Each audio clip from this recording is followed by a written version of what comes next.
Shalom saudara-saudara, sesama keluarga di dalam Tuhan melalui iman percaya kita kepada Tuhan Yesus Kristus. Kiranya tangan Tuhan senantiasa menyertai kita dan membuat kita berhasil dan beruntung kemanapun kita melangkah. Saudaraku, kita akan segera masuk dalam saat teduh untuk merenungkan firman Tuhan.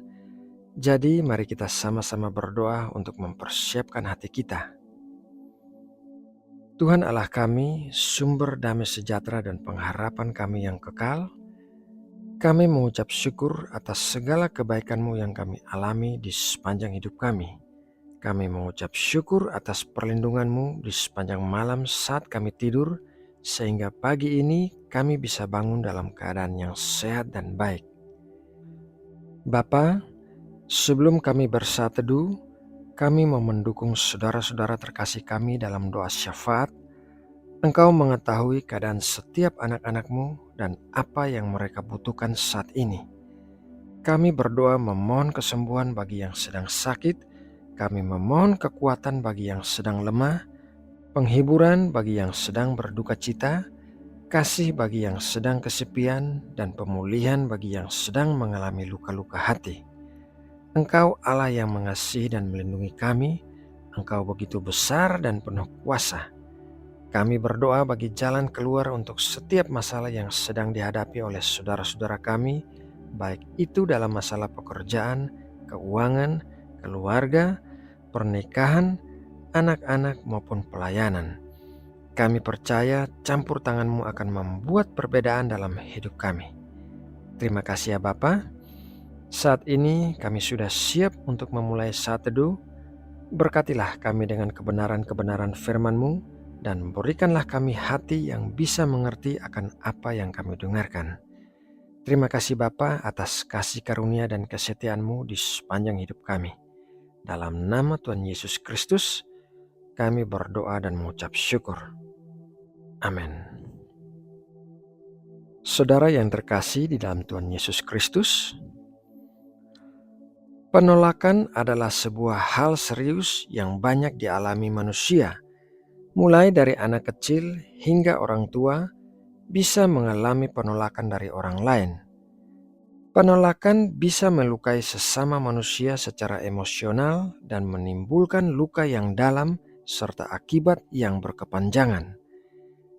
Ada orang-orang yang sebetulnya mengalami perasaan tertolak, tetapi menutupinya dengan cara melupakannya.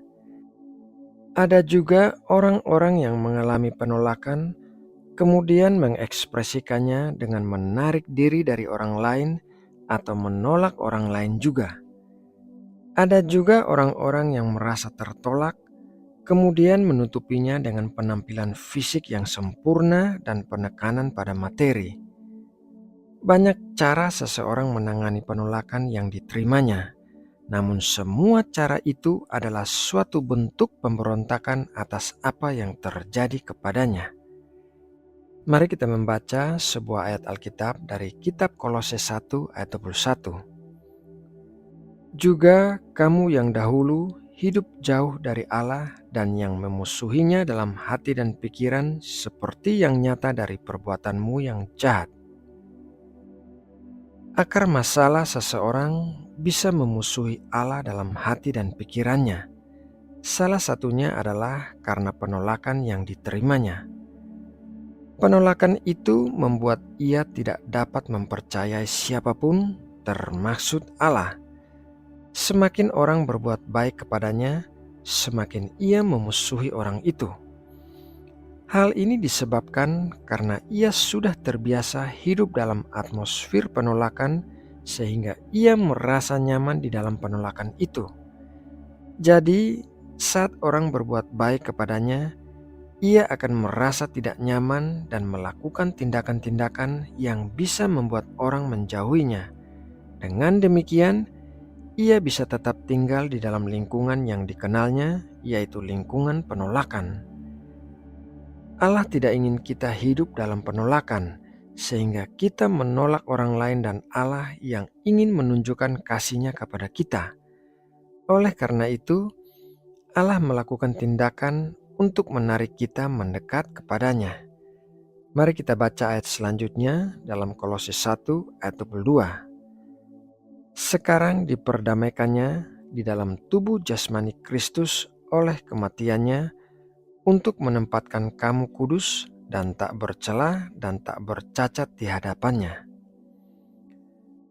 Penolakan yang diterima seseorang membuatnya merasa tidak berharga, tidak diterima, dan tidak layak bagi orang lain dan bagi Allah.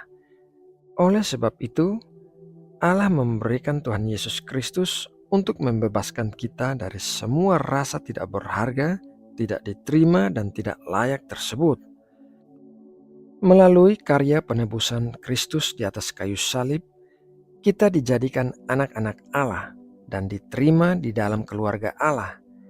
Kita memiliki identitas baru dan dihargai sebagai pribadi-pribadi yang istimewa di mata Allah. Kita diberikan Roh Kudus yang akan mengubahkan cara berpikir kita, bahwa kebahagiaan kita tidaklah tergantung kepada penerimaan orang lain terhadap kita. Kita diajarkan untuk menerima diri sendiri apa adanya, termasuk menerima kelemahan dan kekuatan kita secara jujur. Saudara yang terkasih di dalam Tuhan Yesus Kristus, melalui renungan pagi ini, marilah kita mengatasi semua penolakan yang kita terima dari orang lain dengan mengingat bahwa Allah mengasihi kita tanpa syarat. Kita diterima, dihargai, dan dilayakkan untuk menjadi keluarga Allah. Kita tidak perlu melakukan tindakan-tindakan yang tidak kita sukai hanya agar orang lain menerima kita. Nah, saudaraku, demikianlah renungan firman Tuhan pagi ini. Semoga renungan ini memberkati dan menguatkan kita semua. Mari kita berdoa untuk menutup renungan ini. Bapa yang baik, Tuhan yang mengasihi dan menuntun hidup kami, terima kasih atas berkat firman-Mu yang baru saja kami dengarkan. Kami akan mengingat bahwa Engkau telah menerima kami dan mengasihi kami tanpa syarat. Seluruh orang di dunia boleh menolak kami, tetapi apabila Engkau menerima kami, maka itu sudah cukup bagi kami. Engkau adalah segala-galanya di dalam hidup kami.